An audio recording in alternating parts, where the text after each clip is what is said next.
Hello, my name is Steve Siegel, and in this video, I'm going to demonstrate how you could upload data from an Excel spreadsheet into Snowflake. First, the table is going to be created in Snowflake, and then the data is going to be loaded into that table. And I'm going to show you how you can use the Excelerator, which is an open source Excel add-in.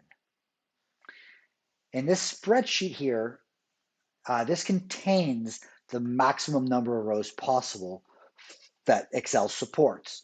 So if I go to the bottom, you can see that 1,048,076 rows are here, which is the maximum number of rows.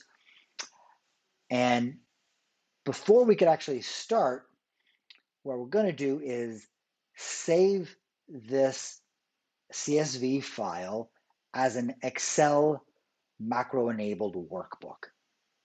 And once we do that, we can get the add-in, the Excel add-in, which is the Excelerator, working.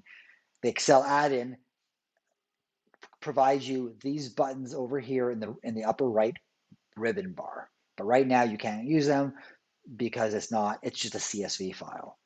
So the first thing I'm going to do is save it as, I'm going to change it to Excel macro-enabled workbook with the extension of Excel SM. So I'm going to click save, overwrite the document that's already there, and it is saving it.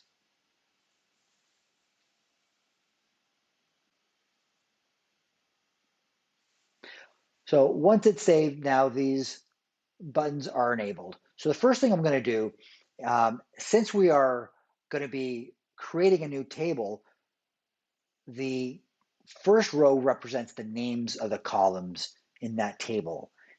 And as you can see, they're all uppercase because that's best practices, that tables in Snowflake should have uppercase just as the best practices. But we have to define the types for each one. And the way we do this is we add another row, which will and we will specify the types that will be created for each column in Snowflake. But unfortunately, in this example, we have the maximum number of rows already in the spreadsheet. So I'm just going to delete a row just so I could make room to add a row to define the data types. Now, if the table already existed, you wouldn't need to do this. You would just need to specify the table name once you upload it. I can show you how to do that as well. So now that we've made room for the new row, we can come over to the Snowflake area in the ribbon bar and click on Define Data Types, which will create a new row at the top, and it'll put in a drop down that will allow you to choose the data type you want. In the first column, I see it's an integer. The second column looks like it's a text, so I'll choose text. And then the third column, it looks like a numeric with a precision.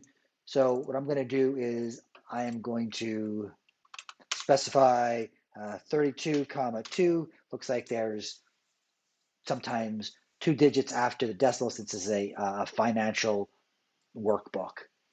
And then from here, if I wanted to, I could just duplicate this, to copy and duplicate this to all the different columns that are text, or I can do the same thing and select from the drop down each one. But I'm just gonna copy and paste.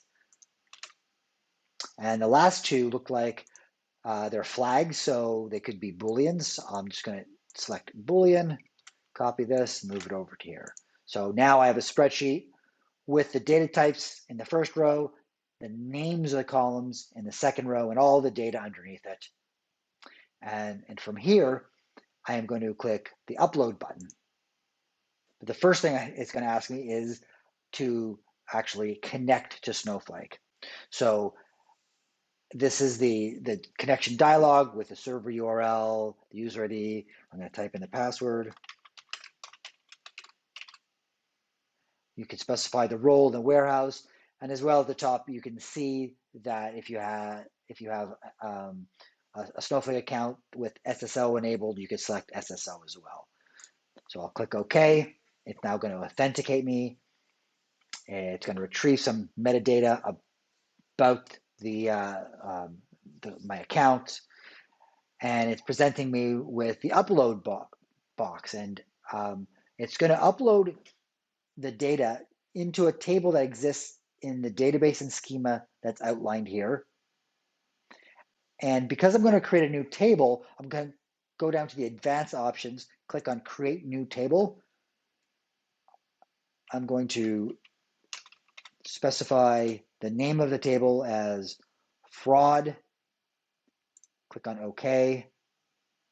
And now it's telling me that fraud is going to be the name of the table I'm going to upload it to. And now it's going to save the workbook first. Then it's going to upload the workbook, and it's going to take some time. So I'm just going to put a timer here to show how long it's going to take, because I will speed this up because it might take up to a minute and you don't have to sit here and watch this for a minute.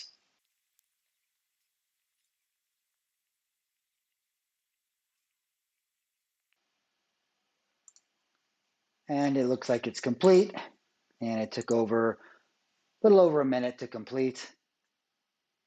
And it asked me if I want to now query the data, which means it deleted everything in the spreadsheet. It went out and queried the data to select star from that table, and it's repopulating that data. And again, this could take a little bit of time.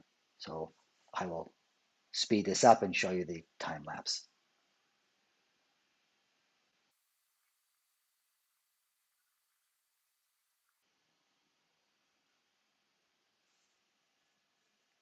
And there you have it. It took over 30 seconds to grab a million rows, bring the million rows down into Excel. And if we go to the bottom, we can see again, we have the maximum number of rows in Excel. Now, if the table already existed and all we wanted to do was upload the data into an existing table, we don't have to specify the types. We just need to come to the upload button. And once again, now it's already showing you the table fraud. It knows that it was already uploaded. And we have a choice. We could update the existing rows with this data, and we just have to specify the keys. If we want to just insert the data on top of what's already in the table, we could click on the insert data. But if we want to replace all of the data, which will truncate the table and reload the data so it only has exactly what's in the spreadsheet, we can do that as well. So I'm not going to do that. And that's all I have to show you in this demo. Thank you very much.